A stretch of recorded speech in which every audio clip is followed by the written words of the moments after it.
Gracias, Humberto. Muy buenos días a todos.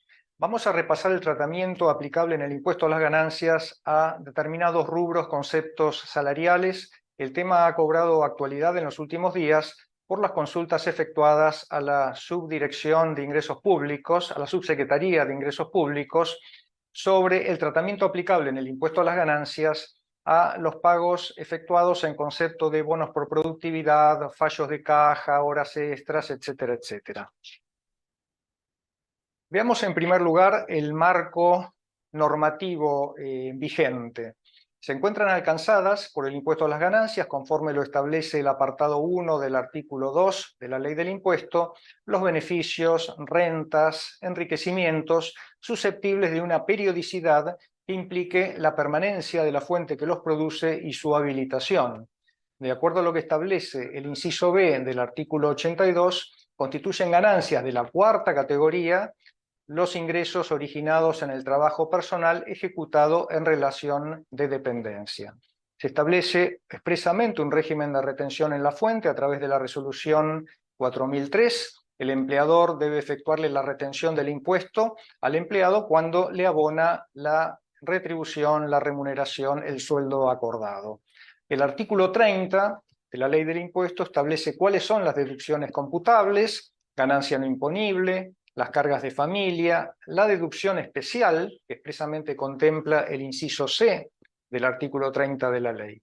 Estas deducciones son actualizables anualmente por la variación del RIPTE, remuneración imponible promedio de los trabajadores estables, comparando el índice del mes de octubre del año anterior al del ajuste respecto del mes de octubre del año anterior. El último ajuste realizado fue en enero de este año. Reitero, el ajuste es anual, conforme lo establece el artículo 30 de la Ley del Impuesto.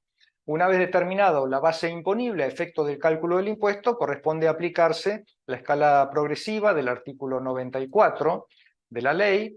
Esta escala también se actualiza anualmente, también de la misma forma por la variación del RIPTE, comparando el índice del mes de octubre del año anterior del ajuste respecto del mes de octubre del año anterior.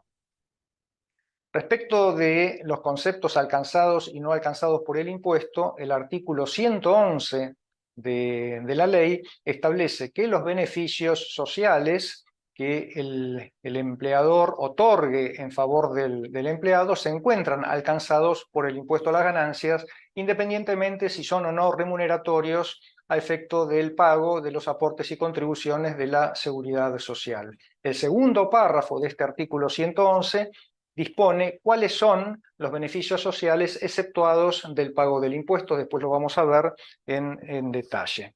¿Cuáles son entonces los rubros salariales que se encuentran exentos del impuesto a las ganancias? La ley 27.617 dispone que a partir del periodo fiscal 2021 determinados conceptos se encuentran exentos del pago del impuesto a las ganancias. Esto lo hizo a través de un párrafo incorporado al inciso X del artículo 26 de la Ley del Impuesto. Expresamente se dispone que resultan exentos del impuesto a las ganancias los bonos por productividad y los fallos de caja en la medida que cumplan determinadas condiciones, determinados requisitos que dispone el decreto reglamentario. ¿Cuáles son entonces los requisitos que deben cumplirse para la procedencia de la dispensa? Deben tratarse de rubros remuneratorios. Esto es muy importante, lo establece expresamente el reglamento, como ya comentara. ¿Por qué? Porque al establecer como requisito que debe tratarse de rubros remuneratorios, se excluye de la dispensa a la gratificación abonada por única vez, justamente porque esta gratificación por única vez no es remuneratorio a los fines del ingreso de aportes y contribuciones de la seguridad social. El segundo requisito que establece la reglamentación es que este bono puede ser establecido o bien por convenciones colectivas de trabajo o bien por contrato individual. Quiere decir que puede alcanzar también al personal que está fuera del convenio. La condición para que proceda la dispensa es que el bono tiene que estar condicionado al cumplimiento de pautas o metas objetivas de incremento de la producción. Es decir, tiene que existir una cláusula que explicite claramente cuáles son las pautas para que proceda el pago de este bono por productividad. Tiene que establecer entonces cuáles son las metas de producción a alcanzar, los criterios de comparación con periodos anteriores para la determinación del incremento. El incremento de la producción no tiene que ser resultante de la extensión de la jornada laboral. ¿Por qué? Porque si esto es así, no se estaría abonando un bono por productividad, sino que la productividad o la mayor producción se lograría por la extensión de la jornada laboral, pero no por la productividad del empleado. No comprende a aquellas sumas habitualmente percibidas y calculadas en base a una pauta distinta de la sola puesta a disposición de la fuerza de trabajo. Cita como ejemplos las vinculadas al destajo, a la cantidad de obras terminadas, viajes realizados o kilómetros recorridos. Es decir, todos aquellos conceptos que no reúnan las condiciones del párrafo anterior. Hay un tope exento para la dispensa, es el 40% del mínimo no imponible, esto es 180.673,28 pesos para el periodo fiscal 2023. Una aclaración importante que hizo la Dirección Nacional de Impuestos, avalada por la Subsecretaría de Ingresos Públicos, es que la dispensa procede por cada bono de productividad que se abone, siempre y cuando las pautas que determinan su procedencia y cuantía sean diferentes. O sea, la exención procede por cada bono, con el límite por cada bono, en la medida en que las pautas para la procedencia del bono sean diferentes unas de otras. Por eso es que el 40% del mínimo no imponible debe tomarse de manera individual para cada bono por productividad que se abone. ¿Esto es para todos? No, hay un límite que establece también la reglamentación, es para empleados cuya remuneración bruta mensual no supere la suma de 808.124,73 pesos para el periodo fiscal 2023. Este importe se actualiza anualmente por la variación anual del RIPTE, correspondiente al mes de octubre del año anterior respecto del mismo mes del año anterior. A efectos de la aplicación de esta exención, hay que considerar el promedio de la remuneración bruta mensual del periodo fiscal anual. En la liquidación anual o final, se ajustará el tratamiento de exento gravado aplicado en cada pago. ¿Por qué? Porque en cada pago se habrá tomado como referencia la remuneración del mes de pago. Por lo tanto, este tratamiento puede resultar diferente respecto del que resultaría de aplicación si se computara el promedio acumulado del periodo fiscal. Bueno, si existe alguna diferencia en el tratamiento, el ajuste corresponderá a ser efectuado en la liquidación anual o final. El segundo concepto exento por este segundo párrafo del inciso X del artículo 26 de la Ley del Impuesto es el que se denomina fallos de caja. ¿Qué son los fallos de caja? Son las sumas fijadas en compensación del riesgo de reposición por faltantes de dinero o demás valores, abonado a cajeros, esto es lo usual en la actividad bancaria, repartidores de efectivo, o a cualquier persona que tenga como función la de cobrar o pagar dinero o demás valores. También este concepto tiene un tope, un límite en la dispensa, es el mismo que el aplicable a los bonos por productividad, esto es el 40% del mínimo no imponible que ya comentamos cuando nos referimos a los bonos por productividad. Este tope es aplicable a los fallos de caja con independencia del tope que resulta de aplicación a cada bono de productividad que comentamos hace unos instantes. Gastos de movilidad y viáticos. Como principio, como criterio general, se consideran ganancias de la cuarta categoría los viáticos que se abonen como adelanto o reintegro de gastos por comisiones de servicio realizadas fuera de la sede donde se prestan las tareas y que sean percibidos como consecuencia del ejercicio de las actividades alcanzados por el impuesto a las ganancias, artículo 82, cuarta categoría de la Ley del Impuesto.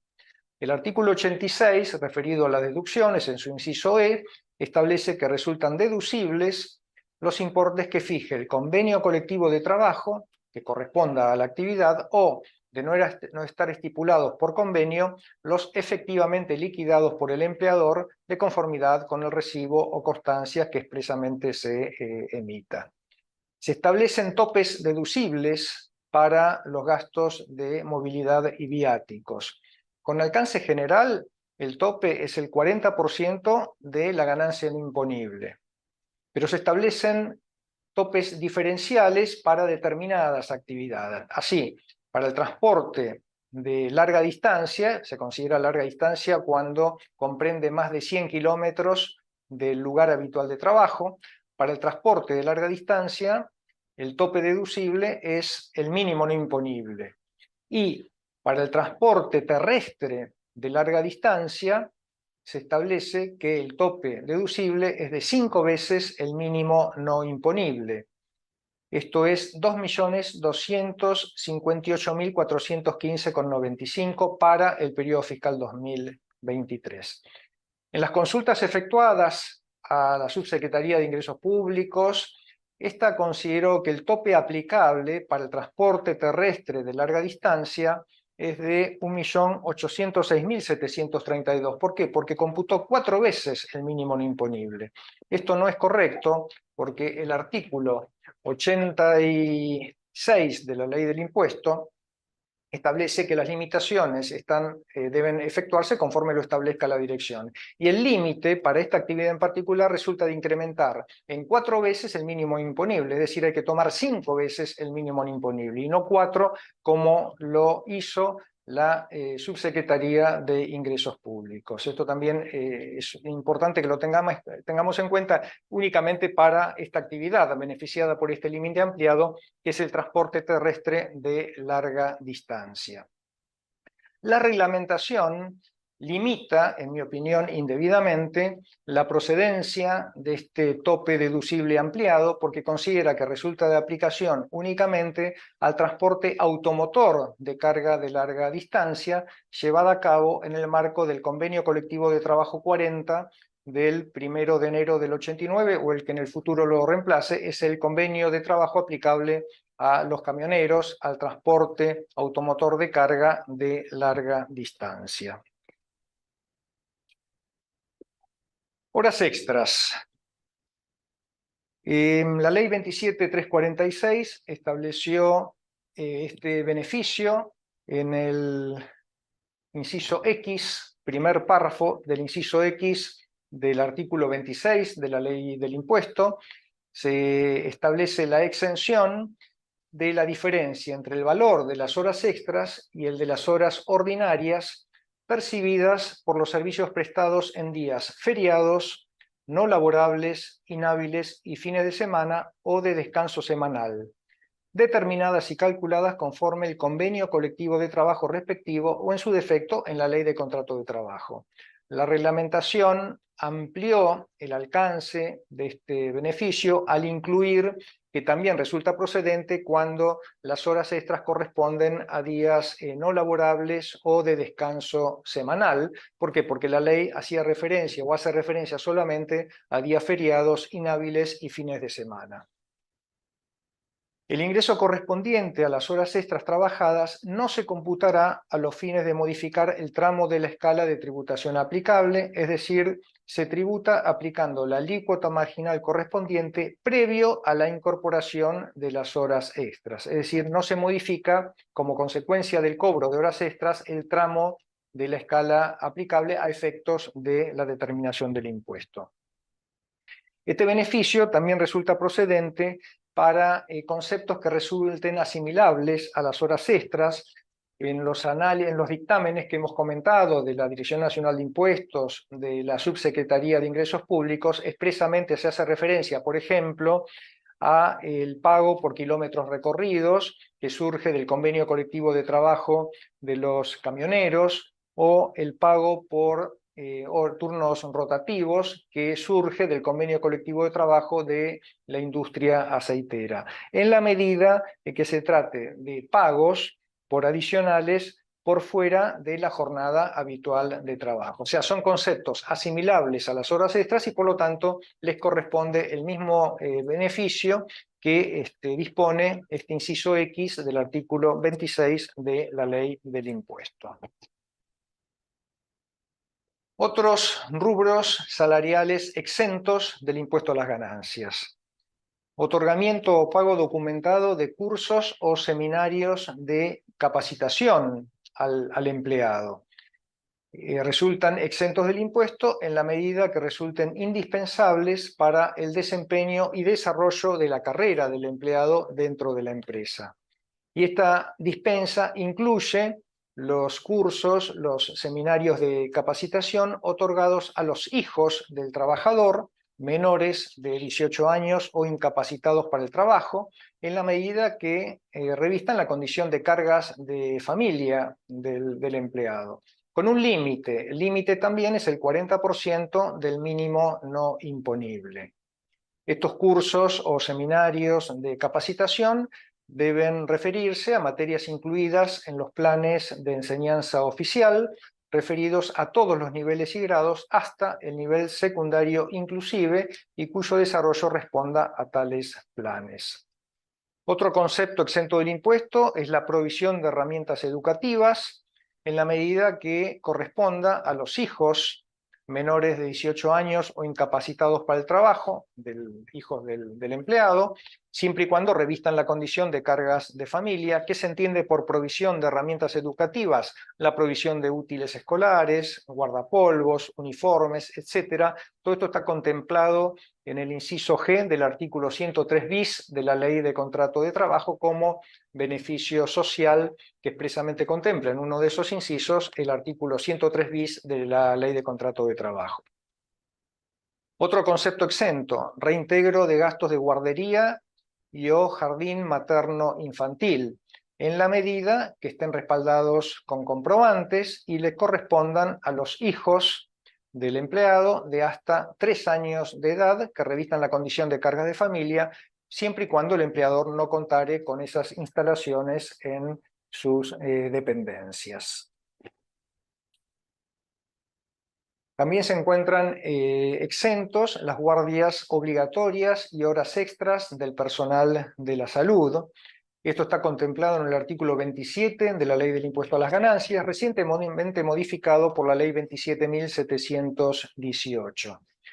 Se eximen las remuneraciones percibidas en concepto de guardias obligatorias, activas o pasivas, y horas extras, realizadas por los profesionales, técnicos, auxiliares y personal operativo de los sistemas de salud, cuando la prestación del servicio se realice en centros de salud públicos o privados en todo el territorio nacional.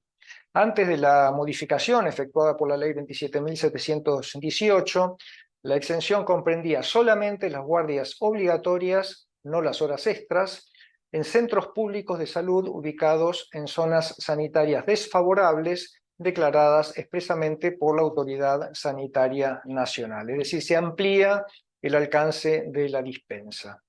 El beneficio debe indicarse en el recibo de haberes, identificándose con la leyenda que expresamente se dispone en la reglamentación, y esta reforma que efectuó la Ley 27.718 al artículo 27 de la Ley de Impuesto a las Ganancias surte efectos para las remuneraciones que se devenguen a partir del 1 de mayo de 2023. Se encuentran también exentos la provisión de indumentaria, ropa de trabajo y equipamiento para uso exclusivo en el lugar de trabajo y finalmente el adicional por material didáctico abonado al personal docente con un tope exento que también es el 40% del mínimo no imponible. Veamos el decreto 267, publicado en el Boletín Oficial el 11 de mayo de este año. La Ley 27.701 de Presupuesto de la Nación del periodo 2023 autoriza expresamente al Poder Ejecutivo a incrementar los montos previstos en el inciso Z del artículo 26, es el inciso que se refiere a la exención del sueldo anual complementario cuando la remuneración o sueldo bruto mensual no supera un determinado importe, y también las deducciones previstas en el anteúltimo párrafo del inciso C del artículo 30 de la Ley del Impuesto a las Ganancias. Este anteúltimo párrafo del inciso C del artículo 30 es el que establece el incremento de la deducción especial a computar para que la base imponible del impuesto sea cero, en el caso de que la remuneración no exceda un determinado importe, o permite también computar una deducción especial ampliada para los sueldos que estén en un tramo, en un rango que expresamente contempla la norma. Bueno, estos importes resultan ahora incrementados por el decreto 267, reitero, publicado en el Boletín Oficial el pasado 11 de mayo. Exención del sueldo anual complementario. Se establece la exención, la dispensa del sueldo anual complementario cuando la remuneración o haber bruto mensual no supere la suma de 506.230 pesos. En lo que respecta a la exención del impuesto a las ganancias por las remuneraciones percibidas, se establece que se puede computar la deducción especial necesaria para que la ganancia neta sujeto a impuestos sea cero cuando la remuneración o haber bruto mensual no supere la suma de 506.230 pesos. Antes, 404.062 pesos. O sea, a partir del 1 de mayo del 2023, el tope o el límite para computar la deducción especial para que sea cero el impuesto pasa de 404.062 pesos a 506.230 pesos. Es un incremento del 25%, que es básicamente la variación del RIPTE entre octubre del 2022 y febrero del 2023. En lo que respecta al incremento de la deducción especial, que contempla también este anteúltimo párrafo del inciso C del artículo 30, se establece que la AFIP establecerá el monto deducible adicional a computarse cuando la remuneración o haber bruto mensual supere la suma de 506.230 pesos, que es el piso que habíamos visto en el apartado anterior, en la medida que no exceda la suma de 583.851 pesos. Antes, 466.017 pesos. O sea, si la remuneración o haber bruto mensual está en este rango, comprendida entre los 506.230 y los 583.851 pesos, habrá impuesto a las ganancias. El impuesto será menor porque podré computar una deducción especial de acuerdo al tramo que corresponda. Esto está en el anexo 1 de la resolución que recientemente se publicaron. Ahora vamos a hacer un comentario. Es la resolución 5358, publicada el lunes en el Boletín Oficial. En lo que respecta a las remuneraciones a considerar, esto es muy importante. En realidad esto surge del artículo 176.1 del decreto reglamentario. Debe considerarse la remuneración o haber bruto del mes o el promedio mensual del periodo fiscal 2023 a efectos de determinar el tratamiento fiscal que resulte aplicable. Exención cuando la retribución total del mes o el promedio acumulado del año no supere los 506.230 a partir del 1 de mayo. Incremento del cómputo de la deducción especial cuando la retribución del mes o el promedio esté entre los 506.230 y los 583.851, o inaplicabilidad del régimen especial para las retribuciones promedio o total que excedan los 583.851 pesos. La vigencia de este decreto 267 es a partir del 1 de mayo, remuneraciones o haberes brutos mensuales devengados a partir del 1 de mayo. Esta resolución 5358, que reglamenta el decreto 267, modifica la resolución 4003 de retenciones, básicamente por los cambios introducidos al artículo 27 de la Ley de Impuesto a las Ganancias. Recuerden, esto estaba vinculado con la dispensa de las guardias médicas, de las horas extras del personal de la salud, y además aclara que por las retribuciones, remuneraciones devengadas hasta el 30 de abril corresponde aplicar el procedimiento vigente hasta ese momento, considerando los límites vigentes hasta este momento, esto es los 404.000 pesos 62 o los 466.000 con 17, todos los valores vigentes hasta el 30 de abril, y a partir del 1 de mayo habrá que tomar los nuevos valores que surgen del decreto 267, esto es 506.230 o 583.851. Ya para terminar, pueden observar que este esquema vigente de liquidación del impuesto a las ganancias por las rentas derivadas del trabajo personal en relación de dependencia está claramente mal diseñado, es inequitativo, no es progresivo y además complejiza sobremanera la liquidación del impuesto, ¿no? Es por ello que por ley deben establecerse deducciones computables razonables, una escala y unos tramos de tributación también razonables que contemplen la capacidad contributiva. Además, debería sustituirse el régimen de actualización vigente del RIPTE por el IPC, y tampoco es razonable que con los índices de inflación que hoy padecemos el ajuste sea anual. Debiera por ley como mínimo hacer trimestral o si se quiere bimestral o mensual, porque los niveles de inflación son tan altos que el ajuste en periodos más amplios de tiempo hace que el impuesto se distorsione totalmente. Esperemos que estos cambios se introduzcan cuanto antes, no haya más parches que en realidad nada solucionan y lo único que hacen es agravar los problemas que se vienen planteando día a día. Bueno, nada más. Gracias, Humberto.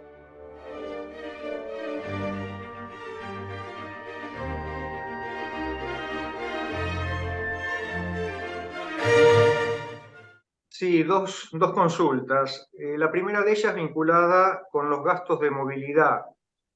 ¿El empleado puede deducir en el F572, bajo dicho concepto, los gastos necesarios de transporte para el acceso a su lugar de trabajo? Ejemplo, pasaje, combustible, etcétera. No, en realidad los gastos de movilidad del domicilio particular a el domicilio de trabajo y viceversa no son deducibles. Los gastos de movilidad deducibles son aquellos que sean consecuencia de comisiones de servicios prestados fuera del lugar habitual de trabajo. En este caso podrá deducir como gastos de movilidad lo establecido en el convenio colectivo de trabajo o la suma liquidada por el empleador con el tope que establece la ley del 40% de la ganancia no imponible del año. A efectos del cómputo de la mayor deducción especial del inciso C del artículo 30, establecida por el decreto 267, con vigencia a partir del 1 de mayo, en la remuneración del mes o en el promedio del año, ¿se incluyen los bonos por productividad exentos del impuesto?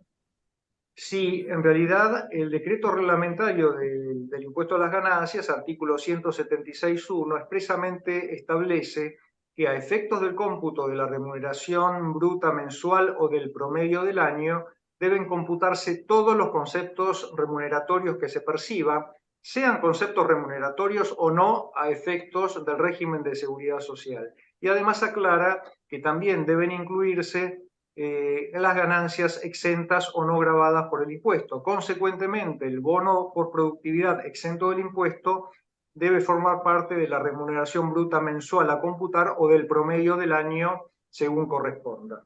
Bueno, nada más, Humberto, gracias.